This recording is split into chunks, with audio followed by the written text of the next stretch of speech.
왜 안 하던 짓을 해?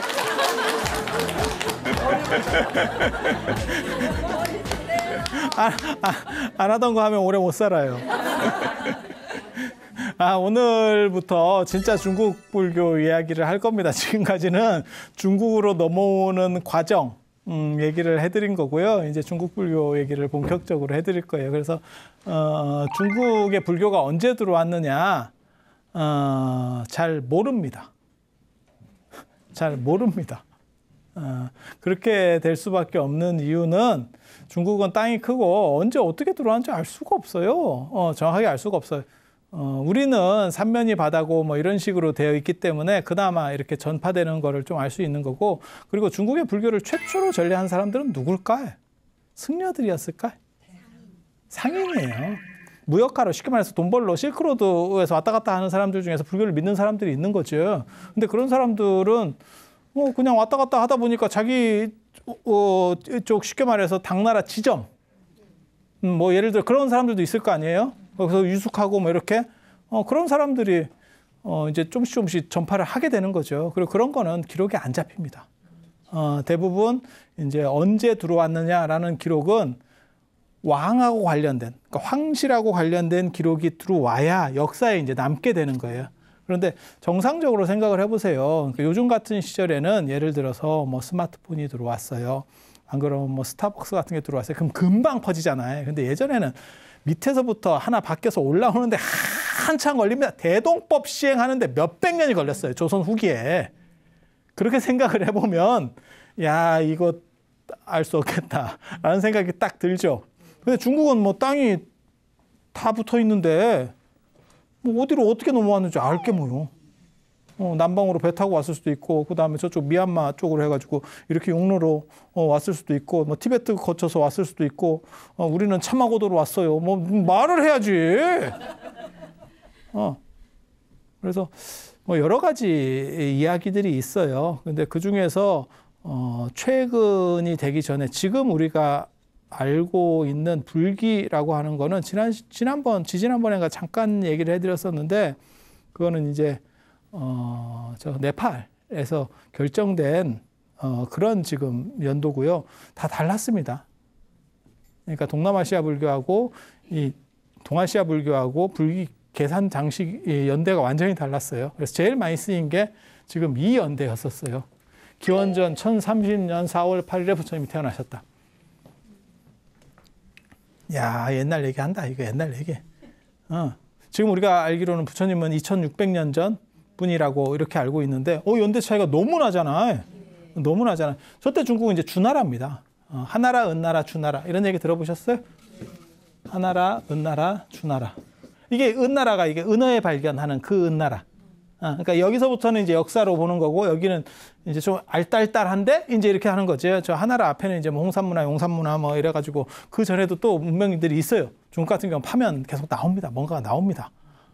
그래서 그리고 이제 은나라가 원래는 상나라였고, 나중에 이제 18대 황제 반경부터인가가 뭐 은나라로 바뀌어요. 은어로 천도하고 뭐 이러면서 이름이 바뀌어요. 나라 국호가 바뀌어요. 그래서 이때가 서주 시대입니다. 주나라가 두 개의 나라가 있어요. 이 주나라가 중국 사람들이 제일 어떻게 보면 좋아했던, 공자가 이상적으로 얘기했던 게 서주 시대거든요. 서주. 그래서 주나라가 서주, 동주, 동주를 또 다른 말로 춘추, 전국 이렇게 나눠요. 770년인가 뭐 그때쯤에 춘추로 쪼개지는 거고, 춘추 시대가 시작이 되는 거고, 그다음에 나중에 이제 전국 시대. 그래서 춘추 하면 뭐 춘추 오패, 뭐 이런 얘기가 있고, 전국 시대 하면 전국 칠웅, 뭐 이런 또 이야기들이 있습니다. 그래서 이렇게 연대를 끌어올리는 이유가 뭐냐면 중국은 상고주의라는 게 있어요. 우리도 마찬가지입니다. 상고주의. 옛날 게 좋아. 그런가요? 그래서 상고주의라는 게 뭐냐면 하은주 3대는 이상세계, 아주 정치가 잘 됐던, 이거보다 더 앞으로 가면 이게 요순시대입니다. 당요우순이라고 이게 요 나라, 요 임금은 당나라, 그 다음에 순임금은 운하라거든요. 그래서 당효우순, 그러니까 요순 태평 시대. 그리고 요거만은 못하지만 요 양반들이 있을 때는 이게 괜찮은 시대. 그래서 중국 사람들은 그렇게 생각해요.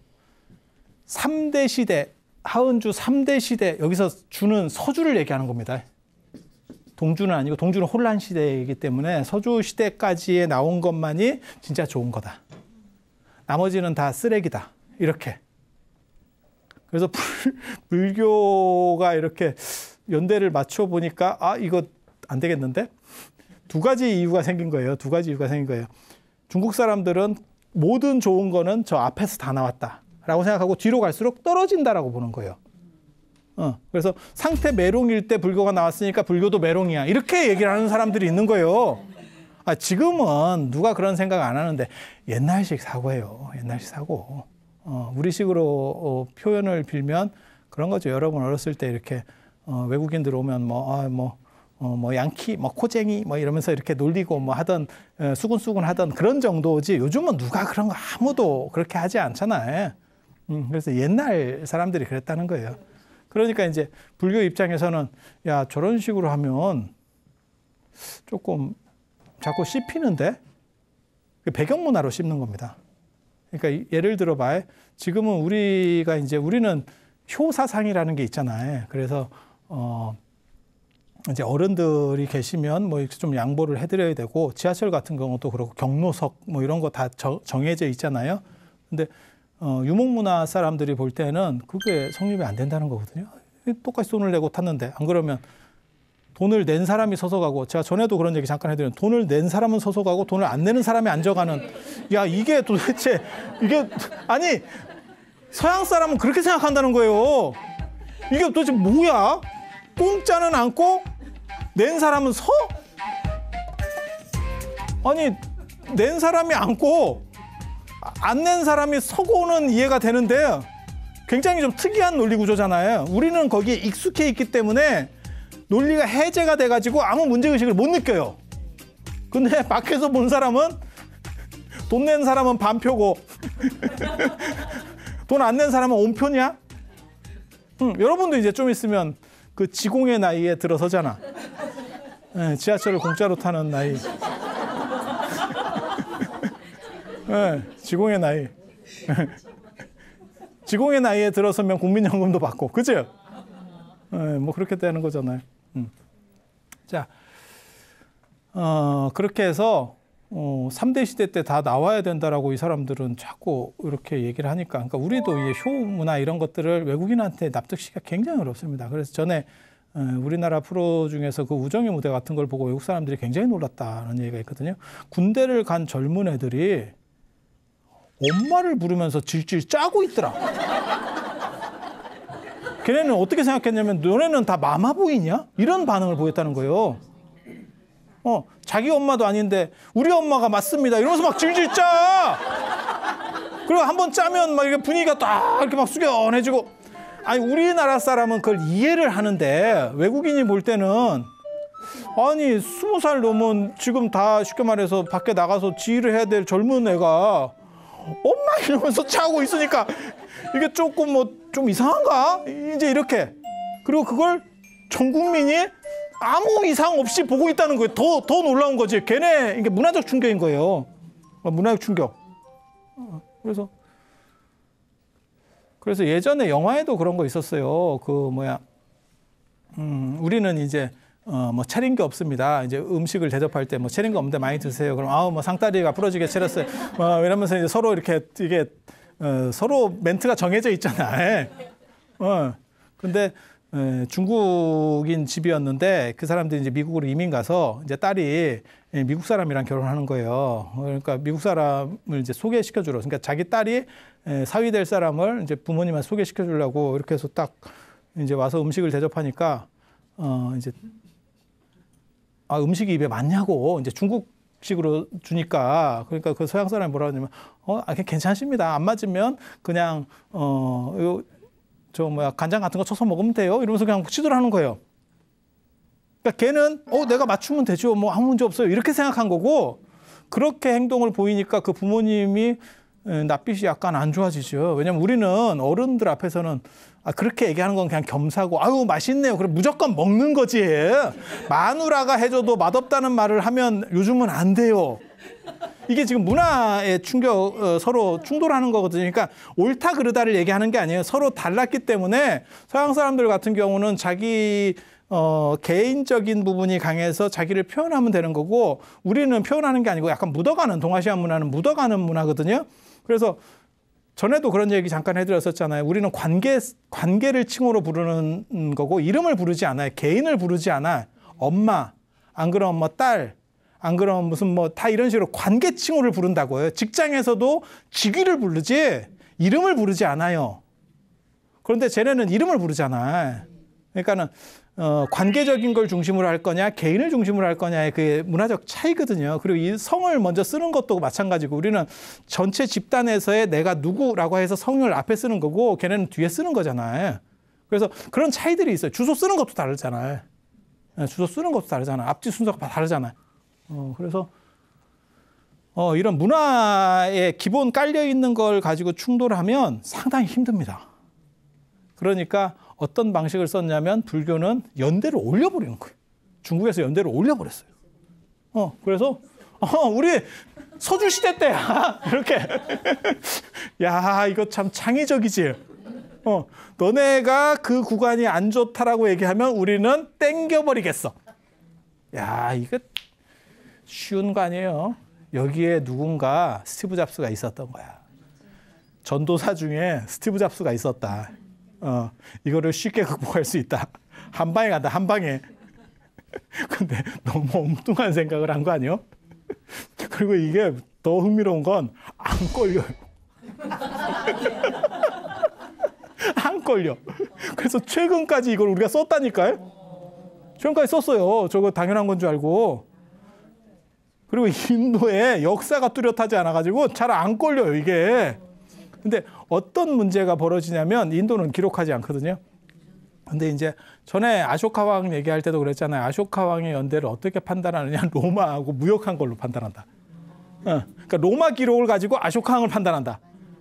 그러니까 아쇼카 왕이 인도에서 중국으로 말하면 진시황 같은 사람인데, 천하를 통일한 왕인데 굉장히 대단한 사람이잖아요. 그런데도 불구하고 그 사람에 대한 기록이 없으니까 너무 흥미롭죠. 너무 흥미롭죠. 그러니까 이게 안 걸려. 최근까지 안 걸려.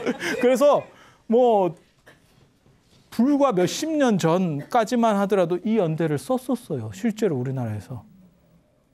이 연대를 썼었어요. 그래서 어른 스님들, 지금 근현대 스님들 뭐 이렇게 편집글이나 이런 데서도 다 저걸 씁니다.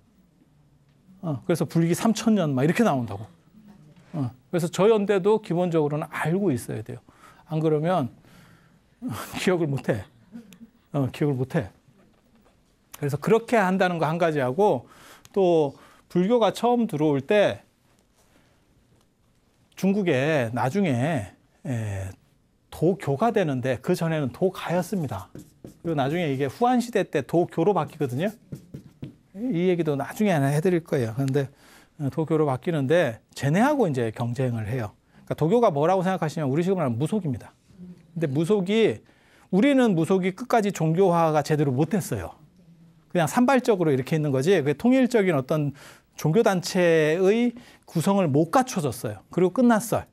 근데 중국은 재밌는 게 저게 종교로 바뀝니다.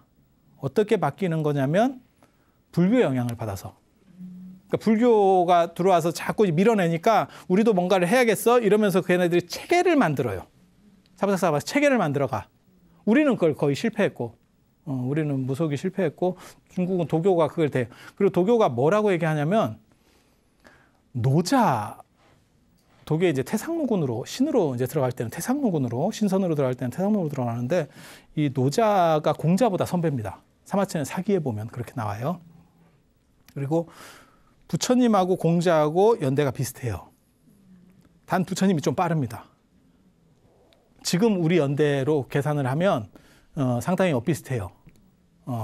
그러니까 어떻게 되냐면, 노자가 참 중국 사람도 재밌다. 노자 화호경이라는 게 있어요. 노자의 맨 마지막 전기에 보면 노자가 만리장성 서쪽에 함곡관으로 나간다는 얘기가 있어요. 만리장성 그때는 없었는데 아무튼 장성은 있었어요. 그래서 중국의 서쪽 관문으로 나가요. 밖으로 나가. 그리고 그때 이제 관령, 그 성문을 지키는 그 출입 통행하는 문, 그 문을 지키는 윤희라는 사람이 있어요.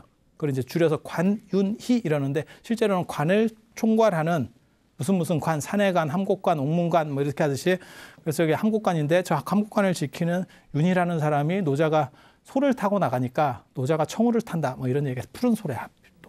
푸른색이 들어가면 그 이상적이라는 뜻이에요. 푸른색이 들어가면. 그래서 딱 나가니까 선생님 어디 가십니까? 딱 이러면서 글이나 한 편 써주시죠. 그랬더니 탁 해갖고 쫙 썼더니 노자 오천자 도덕경이라는 거거든요. 그래서 딱 써주고 딱 나갔다는. 그러면 저 함곡관으로 나가서 어디로 갔느냐? 인도로 갔대. 걔네가 그렇게 얘기하는 거예요.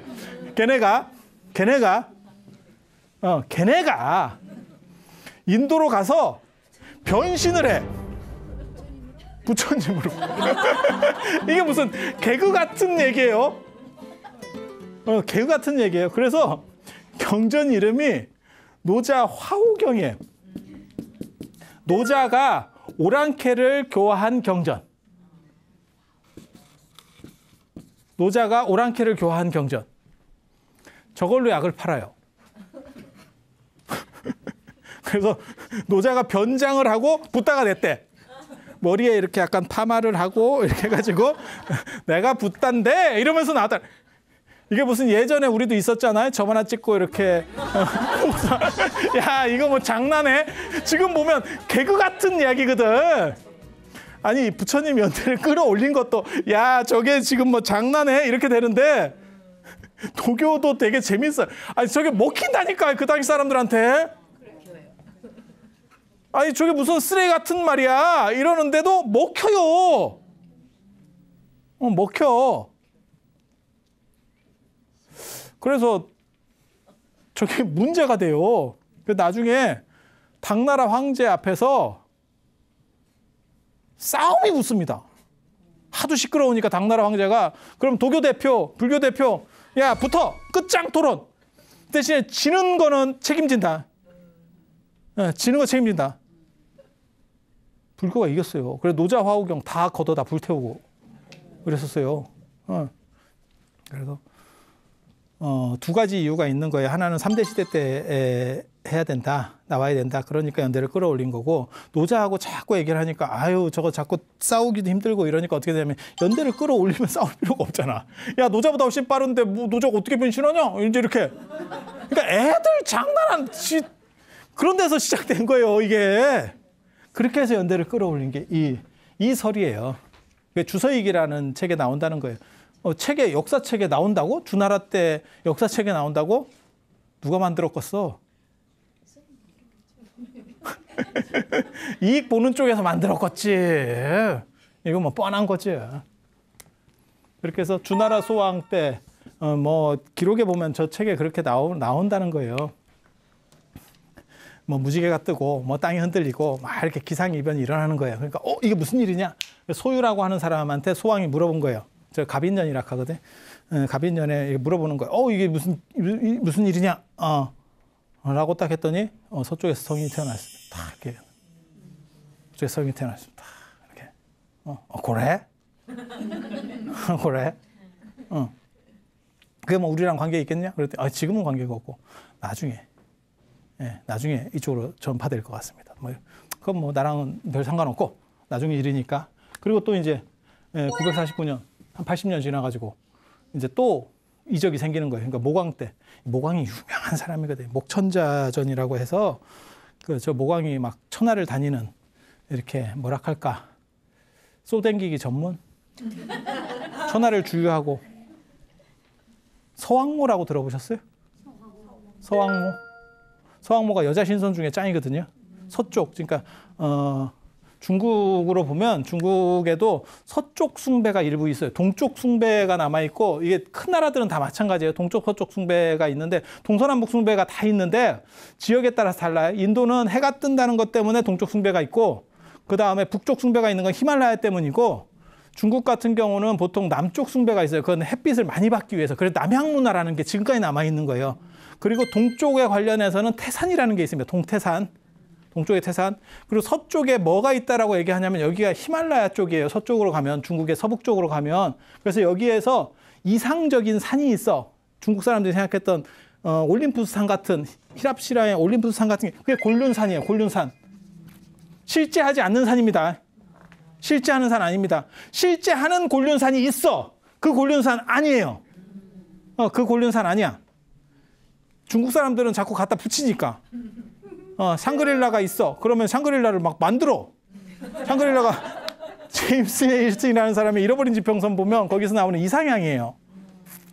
이상향. 거기가 자석산이 있고 산이 있는데 유럽 사람이 비행기 타고 히말라야 쪽 가다가 그 당시만 해도 비행기가 상태가 안 좋아가지고 거기 추락을 했는데 그 티베트 사람들이 구해줬대. 가보니까 그 세계에 가보니까 사람들이 막 희한한 사람들이 있다는 거예요. 근데 그 산 안이 전부 자석으로 돼 있어가지고 자석으로 돼 있어 사람이 안 늙는데 수백 년이 지나도 안 늙는데. 그래서 뭐 악기 같은 걸 막 다루고 하는데 뭐 너무너무 잘하는 거야. 왜냐면 몇백 년 동안 안 늙고 계속 하니까. 다 장인급이야. 가지고 거기서 또 가만히 있으면 됐는데 거기 또 할매랑 눈이 맞아요. 할매랑. 아니 할매는 할매인데 젊은 할매지. 10대로 보이는데 실제로는 뭐 90대 막 이런 할매인 거야. 근데 안 늙으니까. 근데 그 할매가 또 마음도 안 늙었는가 봐. 그래갖고 또 코쟁이가 들어오니까 또 눈이 돌아가지고 또 하고 또 이렇게 뭐 했다는 거요. 아주 우리 여기서는 못 사니까 나가자 이렇게 했다는 거야. 그랬더니 이제 또 영생을 여기서 살 거냐 안 그러면 이 남자를 선택하고 나갈 거냐 뭐 이런 참. 여러분은 어때? 나가? 나가? 그리고 열정이 있는 거야. 열정이 있는 거야. 나갔다가 다시 들어오면 되지. 그치? 나갔다가 한 2, 3년 살다가 이건 아니었어. 이러면 다시 들어오면 되지. 근데 그렇게 해서 이제 막 탈출을 하거든. 탈출을 하는데 그 자석의 영향권을 넘어서니까 갑자기 한 방에 늙어버려. 한 방에 늙어. 그냥 소설이니까. 근데 이 소설을 너무 구라를 세게 쳐가지고 실제로 유럽 사람들이 여길 찾으려고 막 산악인들이 막 도전을 하고 난리가 났었던 굉장히 유명한 얘기예요. 굉장히 유명한 얘기예요. 근데 그런 데를 진짜로 지명을 만들었거든. 그래서 구체구 옆에 샹그릴라가 있습니다. 아바타 뭐 찍었다 하니까 아바타산 만들듯이 막 이렇게 막 중국 사람들 다 만들어요. 중국 사람들은. 그리고 우리도 마찬가지예요. 우리도 갖다 이렇게 이름 붙이는 경우들이 있어요. 그 태백산이지. 제일 유명한 게 태백산. 단군 그 신화에 보면 환웅이 내려온 데가 태백산 신단수로 내려오잖아요. 그 태백산. 그러니까 그거는 실제 하는 산이 아니야. 근데 우리가 태백산 하면 조정래 태백산맥 이렇게 딱 떠오르잖아. 그 태백산이 떠오르잖아요. 그래서 태백산 사고 뭐 각황사에 있었어요. 뭐 저 딱 이런 얘기들 딱 나오듯이 그렇게 나가는 거죠. 그래서 원래는 신화적인 곤륜산도 신화적인 거예요. 근데 저 곤륜산에 서왕모라고 하는 여자 신선 대장이 있어. 저 주모광이 거기를 이제 마차 타고 샥 가지고 그 서왕모랑 또 바람이 나는.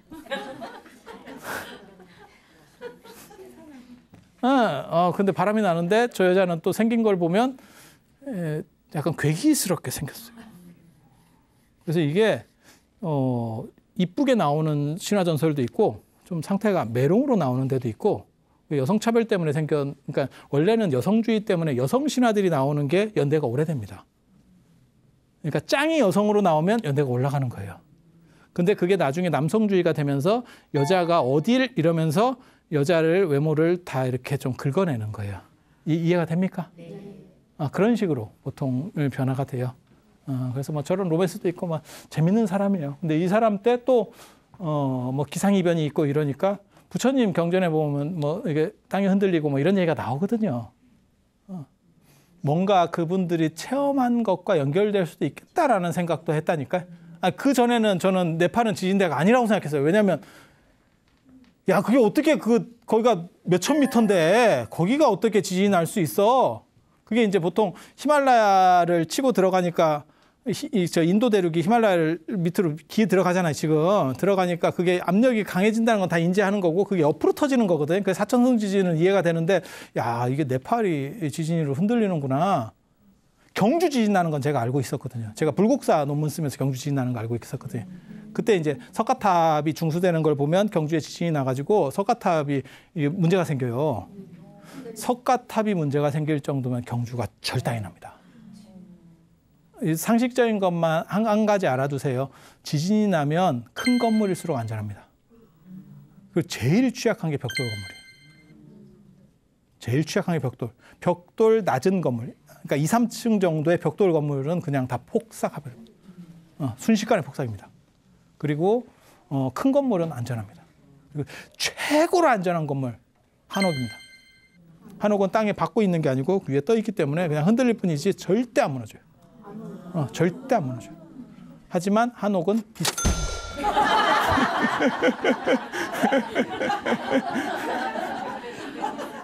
그래서 그런 식의 이적들이 또 발생하니까 이제 이렇게 2월 15일 날 이제 호다한테 물어보니까 이제 이게 기상 보고 옛날에 점쟁이 기상 뭐 이렇게 다 같이 합니다. 신관들 같이 다 해요. 그래서 이 사람한테 물어보니까 그 부처님이 전에 태어나셨던 그분이 돌아가셨다. 뭐 이렇게 했다는.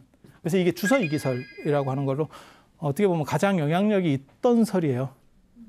최근 들어서 이제 지금은 우리가 이 설을 씁니다. 이 세 번째 설을 쓰는 거고 지난번에 실크로드 얘기할 때 이 얘기 잠깐 해드렸었죠. 한무제가 흉노를 정벌하고 그 이제 흉노 정벌하는 과정에서 장건이라는 사람이 파견됐고 그 다음에 이제 나중에는 이제 직접 전쟁을 벌어지거든요. 곽거병, 위청 이런 사람들, 종실, 그러니까 외척들인데 장군으로서 대단한 사람들이에요. 소년 장군이 옛날에는 참 세거든요. 소년 장군들. 지금은 장군하면 다 영감들로 생각하지만 예전에는 소년 장군들이 앞에 나가지고 확 치면 뭐 10대 후반, 20대 초 우리도 소년 장군으로서 유명한 사람 있잖아요. 남이 아기발도 이성계한테 죽는 왜구 아기발도. 그 아기발도가 사람 이름이라는 것도 있고 진짜 아기 같다라 해서 아기발도라는 얘기도 있고 뭐 별 얘기가 있어요. 그 뭐 최고 그 당시 왜구로서는 이성계가 왜구 투벌할 때 최고 장군이었잖아요. 근데 이성계가 활로다가 탁 조여가지고 그런 얘기 몰라요? 그냥 그렇다 치고. 그렇다 치고. 그래서 그런 것들이 있어요. 그래서 지난 시간에 얘기했던 위태천도 일종의 그런 소년 장군 계열이에요. 그래서 위태천을 또 다른 말로 동진보살이라고 하는 거고 젊은 식으로 해서 딱 나오죠. 그러니까 젊고 힘센 사람이 뭐 생각하시면 되냐면 10대 후반에서 20대 초반까지 그때 근력이 제일 좋잖아요. 이때 힘이 좋은 사람들이 있거든요. 그런 사람들이 앞에 나와가지고 치고 막 이렇게 쫙 뭐 그러니까 뒤에서 작전 짜는 게 아니고 장군으로 막 앞에서 치고 나가면 승패가 갈린다는 거죠. 그런 용감한 사람이 한 병이 막 일당백으로 해서 앞에서 쫙 쳐주면 장비 같은 캐릭터로 해가지고 장비가 18세 장비야. 갖고 막 치고 나간다고 생각을 해봐. 그러면 감당이 잘 안 되겠죠. 상대 입장에서는. 그런 거 생각하시면 돼요.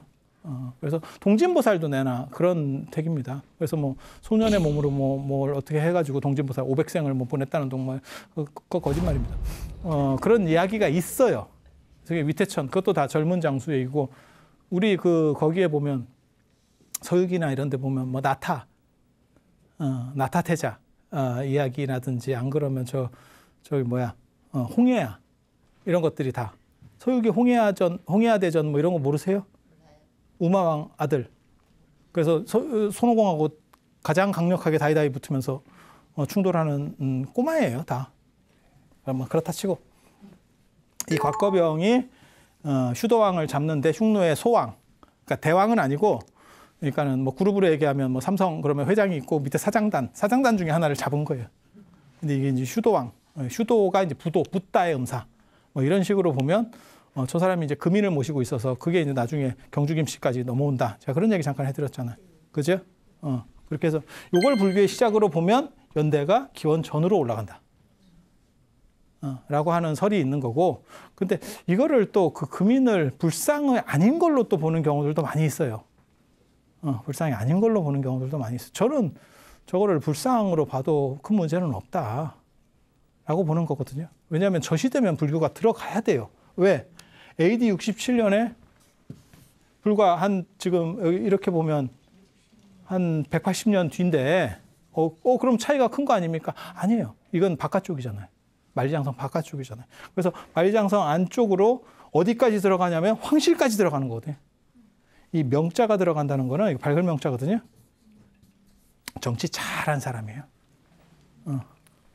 저 양반이 꿈에 이제 금인 강정설 꿈을 꿨더니 꿈의 대전 앞으로 금빛 나는 사람이 다 이게 금빛이에요. 부처님을 예전에 도교에서는 뭐라고 불렀냐면 황면노자라고 불렀어요. 노란색 노자, 골드 칼라 노자. 그렇게도 불렀어요. 그렇게 해서 이렇게 탁 대전으로 이렇게 대전 앞으로 쫙 내려오더래. 이게 CG 이런 걸 하면 되게 좋은데 기술이 쉽지 않을 거야. 이렇게 쫙. 그랬더니 이게 뭐야? 이러면 꿈을 꿔가지고 이게 뭐야? 가지고 옆에 신하한테 물어보니까 그 이제 또 내나 관상감 같은 사람이 있는 거예요. 그래서 야 이게 뭐냐? 이게 뭐 불길한 꿈이냐 뭐냐? 뭐 이랬더니 이게 불교가 있는데 자기는 알고 있어. 서쪽에 불교가 있는데 그 불교가 지금 이제 우리나라로 들어오려고 한다. 그러니까 자기는 벌써 인지하고 있는 거예요.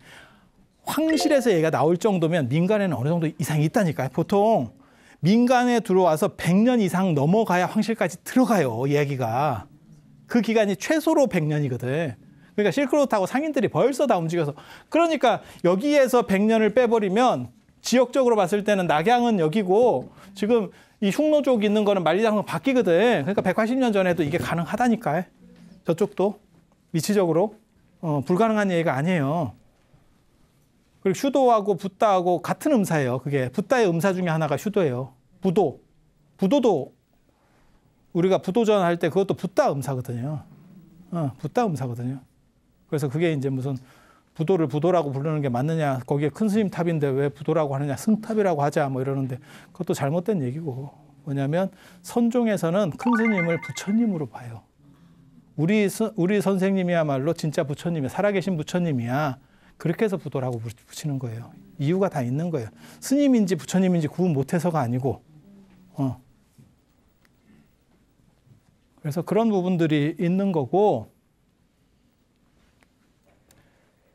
저 금인강정설이라고 하는 건 뭐냐면 그렇게 해서 내려오니까 이제 물어보니까 뭐라고 얘기하냐면 그 불교가 들어올 겁니다. 그러니까 불교 들어오면 좋으냐? 라고 얘기를 하는 거죠. 그러니까 좋습니다. 그러니까 사람을 파견했다는 거 아니에요. 그러면 사신을 보내서 이제 맞이하게 하자. 맞이하게 하자. 그렇게 해서 사신을 보냈더니 전에 제가 얘기 안 해드렸어? 그치? 가다가 만나는. 그 사신이 가다가 흰 말에다가 흰색 말에다가 스님 뭐 이렇게 경전이랑 불상이랑 이런 걸 싣고 스님 두 분이서 오고 있었대. 그게 가선마등 스님과 축법난 스님이에요. 천축 사람입니다. 인도 사람이라는 뜻이에요. 축자를 중국 사람들이 재밌어요. 출신지를 맨 앞에다가 성 대신에 저렇게 넣어서 구분을 해요. 중국 사람들은. 그러니까 구마라집 그러면 구자국 사람이라는 거예요. 구자국의 라즙. 그런 거예요. 그리고 불도징 뭐 이런 식으로 불자가 들어가면 그 인도 사람이에요. 인도 사람. 되게 재밌어요. 나라 이름을 자기 앞에다 붙이는. 구분은 쉽지. 근데 그 사람들 입장에서는 기분 더러울 것 같은데. 우리 같으면 어떻게 부르겠어요? 대한자연. 이렇게 부르는 거라니까. 그런데 뭐 그렇게 하면 구분은 쉬워요. 덕분에 중국 불교사 연구할 때 이런 사람들이 어떻게 무슨 경전을 번역했다 그러면 아마 이쪽에서 유행했었는갑다. 그 동네에서 유행했는가 이걸 추적할 수 있어요. 지역이 나오니까 그 사람이 어디 출신인지가 나오니까 굉장히 재밌어요. 그렇게 해서 그 사신이 가다가 중간에서 이 사람들을 만났다는 거잖아요. 그래서 누구세 행색이 희한한 거예요. 왜? 밀었잖아. 옛날에는 미는 사람이 없어요. 특히 중국 동아시아에 안 밀죠. 동아시아 안 밀죠. 그래서 요거 밀고 그다음에 옷도 이렇게 드레퍼리 옷이거든요. 그걸 권희형이라고 하는데 가사 이렇게 착용하고 이게 굉장히 좀 특이한 거죠. 그래서 누구냐 이렇게 이제 물어보니까 우리가 불교를 전하러 간다. 아 그러면 가자. 그래서 오게 되는 거잖아요. 이 와가지고 재밌다. 이 사람들을 어디에 모실 거냐. 가선마등과 축법난인데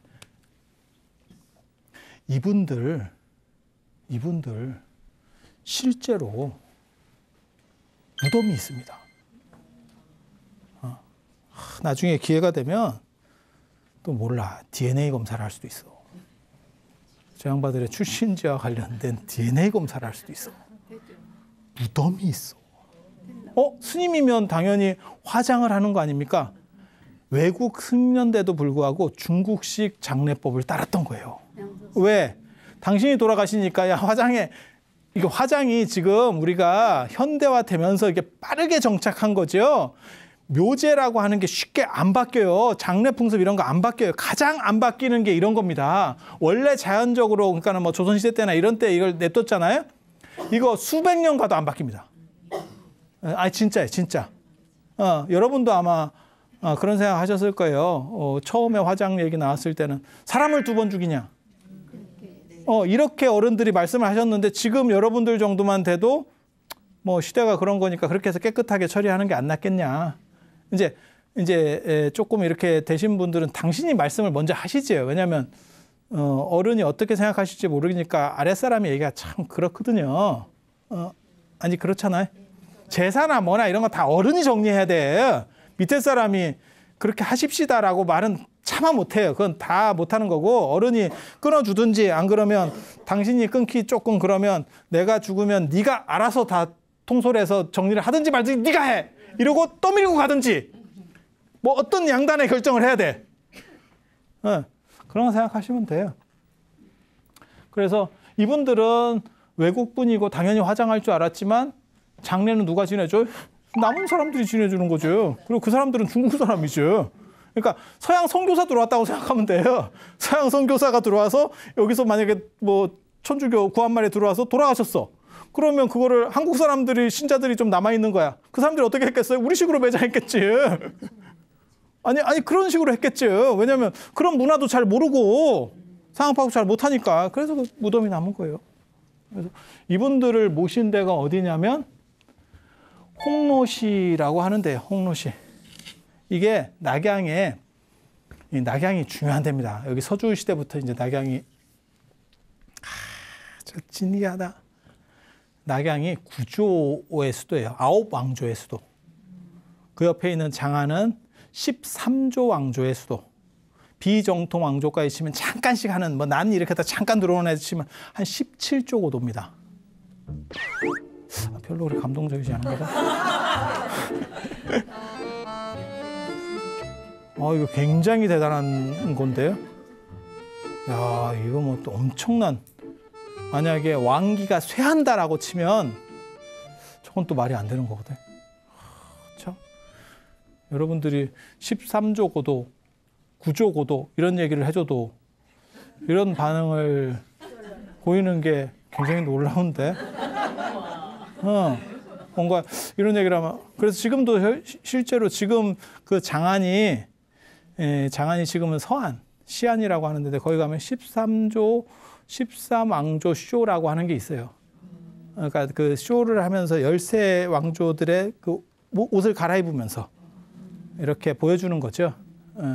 그래서 뭐 그런 것들이 있습니다. 그래서 낙양이 동주 시대의 수도에서부터 시작해서 이 동한에, 그러니까 후한 한나라가 한고주 유방이 서한, 그냥 원래대로 하면 한이에요. 그리고 거기 중간에 이제 왕망이라고 하는 외척이 신나라를 세워요. 신나라 잠깐 하다가 이 왕망이라고 하는 사람이 너무 이상적인 사람이어가지고 나라가 망합니다. 이 왕망 어디서 들어보지 않았어요? 네. 어디서 들어봤어요? 왕망 어디서 들어봤어요? 대박 망했다? 태양산에 가봐. 태양산에 가면 왕망령. 왕망이 도망했다. 몰라요? 모르면 말고 있어. 신나라 잠깐 있다가 태양산 안 가봤어요? 그 유행한 지가 언젠데? 그게 태행, 우리로 하면 가랭자인데, 그건 거기서는 또 항으로 읽어요. 발음이 두 가지 발음이 나거든요. 그리고 나중에 이제 광무제 유수의 동한, 새로 이제 한나라가 복귀가 되는 거죠. 그리고 이제 나중에 이게 쭉쭉쭉 가다가 삼국지 가면 이제 촉한 이렇게 나가는 거잖아요. 근데 들어봤잖아요. 다 들어보신 얘기예요. 그렇게 해서 이 동한의 수도가 낙양이에요. 그래서 이 낙양의 수도를 정했기 때문에 낙양으로 그 사람들이 왔고 거기에서 영빈관에 해당하는 게 홍로시예요. 그 당시 이 시가 이게 관청시자입니다. 원래 이름이 관청시자. 절사자가 아니고 관청시자. 그래서 여기에다가 이제 이렇게 이렇게 날일자가 붙으면 시간시가 되고, 그다음에 여기서 말씀원자가 붙으면 시를 짓는다 할 때 시. 그래서 이 발음이 시라는 걸 알 수 있어요. 시가 상속되고 있죠. 그래서 사가 아니고 원래는 시라고 하는 거고, 그리고 저 이제 그래서 예전에 제 아는 선생님이 한문학과 선생님이었는데 희한한 얘기를 하더라고. 이게 시라고 하는 게 절에서 쓰는 말이래. 절에서 쓰는 말은 다 시래. 그래서 내가 뭐라 그랬냐면, 웃기고 있네. 그럼 사라고 그래야지. 어디다 약을 팔어? 그 양반이 너무 불교적이더라고. 아유, 한문학과 교수인데. 그래가지고, 그런데 또 스님이 또 입장에서, 어디다 그런 약을 팔어? 이렇게 하기도 조금 그렇고. 그래서, 아, 그래요? 이렇게 하면서, 그건 아닌데. 이러면서 같이. 그래서 요 홍로시랑 관련된 아주 진귀한 이야기. 그게 비법분경의 고사, 그 다음에 불교가 처음에 어떻게 틀을 잡게 되는지에 대한 이야기들, 오늘은 시간이 다 됐으니까 제가 다음 시간에 이어서 해드릴 수 있도록 그렇게 하겠습니다. 자, 고생들 하셨습니다.